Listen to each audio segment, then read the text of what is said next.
Ainsi donc, frères, puisque nous avons au moyen du sang de Jésus une libre entrée dans le sanctuaire par la route nouvelle et vivante qu'il a inaugurée pour nous au travers du voile, c'est-à-dire de sa chair, et puisque nous avons un souverain sacrificateur établi sur la maison de Dieu, approchons-nous avec un cœur sincère, dans la plénitude de la foi, le cœur purifié d'une mauvaise conscience et le corps lavé d'une eau pure.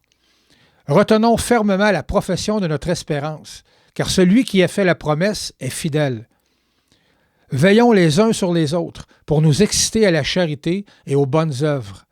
N'abandonnons pas notre assemblée, comme c'est la coutume de quelques-uns, mais exhortons-nous réciproquement, et cela d'autant plus que vous voyez s'approcher le jour. Chers amis, bienvenue à Eva en ligne.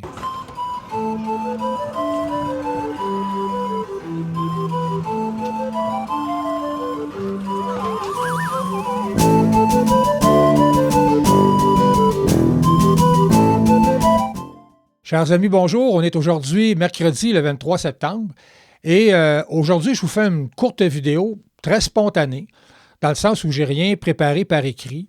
La raison en est fort simple, c'est que je voulais justement pas que ça soit préparé avec un texte. Je voulais vous parler avec mon cœur. Ça va être une vidéo très courte.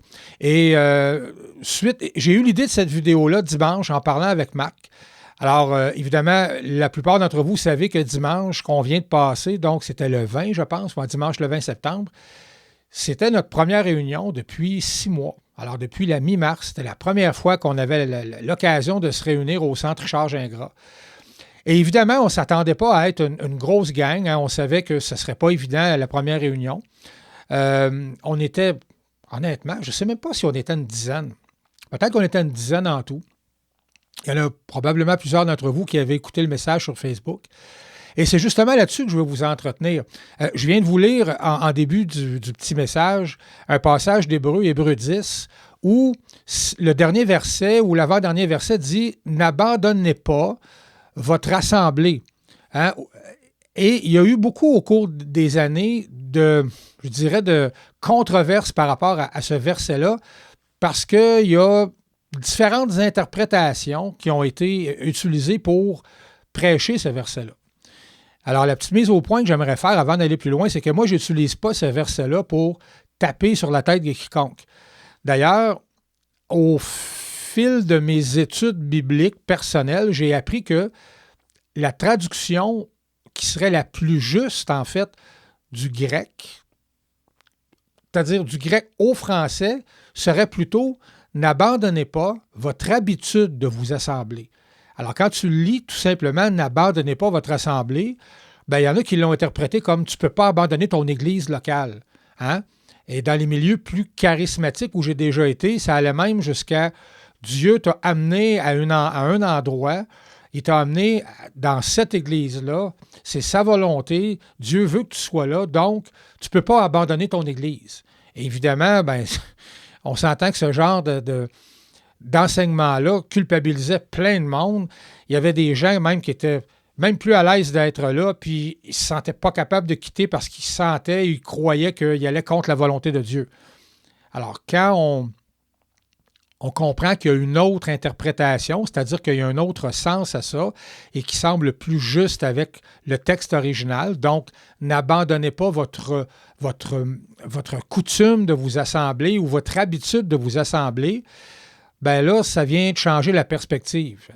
Donc, le premier, j'ai quitté une assemblée, moi et Manon, une assemblée où on était depuis presque 20 ans. Et parmi vous, il y en a un paquet que vous avez été dans d'autres assemblées. Et à un moment donné, il arrive évidemment des circonstances qui font en sorte qu'on ne se sent plus à l'aise de rester dans une certaine assemblée et on pense que ce serait plus salutaire, pour utiliser ce terme-là, pour notre vie chrétienne, d'aller ailleurs. Et c'est ce que vous avez fait, c'est ce que j'ai fait et je n'ai pas senti que j'avais péché à cause de ça. Au contraire, j'ai plutôt eu l'impression... évidemment, là, on ne vit pas toujours d'impression puis de ressenti, mais on a aussi un ressenti. Il faut aussi l'utiliser, en autant que ça soit équilibré. Et moi, j'avais ressenti en quittant mon assemblée pour intégrer Eva, qui est ma nouvelle assemblée, où on est encore aujourd'hui, évidemment. J'ai senti que ça faisait partie tout simplement d'un cheminement, une nouvelle étape. Et non, et évidemment, on n'était pas parti non plus en pleine crise, en criant après tout le monde, puis c'était pas si on veut, le minding dans lequel on était, hein, pour utiliser un anglicisme. Alors, changer d'assemblée, c'est pas mal en soi. Ce qui est pas proscrit, mais ce que l'apôtre essaie de nous mettre en garde dans le texte, c'est n'abandonnez pas votre bonne habitude de vous rassembler, de vous assembler avec d'autres chrétiens. Et c'est là où je veux en venir. C'est-à-dire que nous, ce qu'on vient de vivre dans les 6 derniers mois, et je vais être parfaitement honnête avec vous, même Manon et moi, on s'était habitués, après 6 mois, à vivre l'Église autrement. Hein? C'est-à-dire que, ben là, quand tout se passe sur Internet, quand tu ne peux plus te rassembler ensemble, veux pas, tu finis par t'habituer à cette nouvelle routine-là, à cette nouvelle façon-là de vivre l'Église. Et honnêtement, même quand moi, Marc a dit, on a décidé que c'était le temps, qu'on devrait, étant donné que là, le gouvernement le permettait et que le centre Richard Gingras nous le permettait, quand Marc a dit, d'accord, allons-y, avec une première réunion, je sautais pas de joie. C'est-à-dire que je m'étais accoutumé, moi, non seulement à faire des messages, évidemment, mais à écouter Marc sur Internet amener ses enseignements, à écouter d'autres pasteurs que je respecte amener des enseignements. Et je m'étais fait une vie d'église dans ce contexte-là. Hein. Et donc, j'étais comme, si on veut, habitué à ça, et je n'ai pas sauté de joie tant que ça quand Marc a dit, on recommence à se réunir. Par contre, quand on s'est réunis dimanche dernier, et je vous rappelle que, encore une fois, qu'on était très peu, ça m'a fait tellement de bien. Et là, je ne dis pas ça, encore une fois, pour culpabiliser ceux qui n'étaient pas là. Il y en a, vous aviez d'excellentes raisons de ne pas être là, mais je m'adresse à ceux qui, peut-être, avaient envie d'être là ou auraient pu être là, et là, vous vous êtes peut-être trouvé une excuse en disant, pas pour mal faire, mais vous dites, je vais laisser ça aller une fois ou deux, puis j'y irai une autre fois. Ou j'aurais pu, moi aussi, faire partie de cette attitude-là, puis de décider de ne pas y aller. Mais je vais vous dire, j'ai été surpris. Et c'est ça que je veux vous communiquer aujourd'hui. On était peu.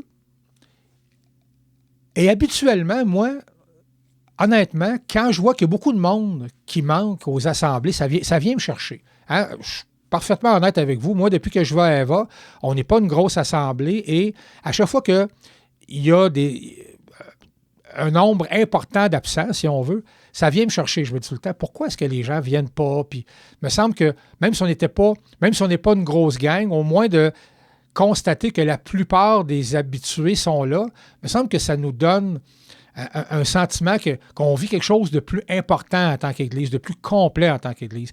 Et honnêtement, ça m'affecte. Cette fois-là, dimanche dernier, on était très peu. Et Marc a opté, on s'est concerté là-dessus, je l'ai laissé quand même y aller avec ça, et Marc a décidé d'opter pour une formule renouvelée pour Eva. Alors, on a si on veut, abandonner la coutume formelle, habituelle, genre louange, annonce, enseignement. Après ça, merci, tout le monde s'en va. On a fait quelque chose de beaucoup plus relax. Et où tout le monde... Il y avait des moments dans l'Assemblée où, évidemment, il y a eu un message, ça vous l'avez entendu, mais en dehors du message, on a pris des moments avant le message et après le message pour que les gens puissent parler, que les gens de leur place puissent s'exprimer. Soit avec une prière, soit avec un commentaire, hein, c'était libre. Et je me suis rendu compte à quel point ça me faisait du bien de me réunir avec mes frères et mes sœurs qui ont la même foi que moi. À quel point ça m'avait manqué. Comme je vous disais tantôt, je ne pensais pas plutôt que ça me manquait à ce point-là. La raison pour laquelle je vous disais que je n'étais pas ultra excité parce que c'était la première réunion. Mais je me suis rendu compte, et Manon, mon épouse, m'a fait le commentaire en sortant de là. Elle m'a dit, Michel, je viens de me rendre compte à quel point, aller à l'église le dimanche, c'est vraiment un temps qu'on met à part pour remercier Dieu puis pour communier avec les autres. En personne, c'est complètement différent que par l'entremise d'une caméra ou à travers l'Internet. C'est complètement différent. Moi, je ne suis pas pour, comment je vous dirais, l'expression du miraculeux dans le spectaculaire. Moi, je suis pour l'expression du miraculeux dans la sobriété parce que je pense que plus souvent qu'autrement, c'est comme ça que ça se passe. Et je trouve que dans des moments comme ça où on se réunit ensemble, la porte est ouverte pour que le Seigneur puisse, par le Saint-Esprit, agir sobrement, sans que ça soit spectaculaire, mais il y a des choses qui se passent dans le cœur des gens quand on se réunit ensemble. Des fois, c'est archi simple. Des fois, c'est juste une petite parole que tu vas dire à quelqu'un, un petit mot d'encouragement que tu vas donner à quelqu'un. Et c'est pas la même chose que de lui envoyer par texto ou lui envoyer un petit message par Messenger ou un petit commentaire sur Facebook. C'est pas la même chose. En personne, il y a quelque chose de, pour utiliser un terme biologique, quelque chose d'organique. Hein. On est comme, on dirait que la connexion est plus forte avec l'individu en avant de toi, le frère ou la sœur devant toi, quand c'est de chair en os à chair en os. Alors, juste pour vous rappeler que à Eva, c'est vrai, on n'est pas une grosse église. On cherche toujours des moyens de rendre ça plus intéressant, même si on est une petite gang. Mais vous allez dire que je prêche pour ma paroisse aujourd'hui, mais je vais vous dire quand même, je pense que là, avec la nouvelle formule, c'est très agréable et il se passe quelque chose. Et je pense que plus on va avancer dans cette nouvelle formule-là, plus on va voir des choses arriver dans la vie des gens. Et moi, je trouve ça super qu'on puisse prendre des temps dans la réunion pour que les gens puissent s'exprimer. Ou on peut prendre un temps pour qu'on puisse prier pour un frère, une sœur, élever un besoin. Ou tout simplement, il y a des gens qui sont à l'aise aussi de partager des choses qu'ils ont sur leur cœur. Mais là, l'opportunité est là. Avec la nouvelle formule, c'est comme ça. Fait que je voulais juste vous encourager, vous dire, écoutez, c'est pas grave si vous n'étiez pas là. Je ne veux pas culpabiliser personne, mais j'ai envie de vous dire, la prochaine, songez-y. Il se passe des belles choses. Ça fait du bien d'être ensemble et il y a quelque chose de puissant qui se passe, même si c'est dans un contexte qui est simple.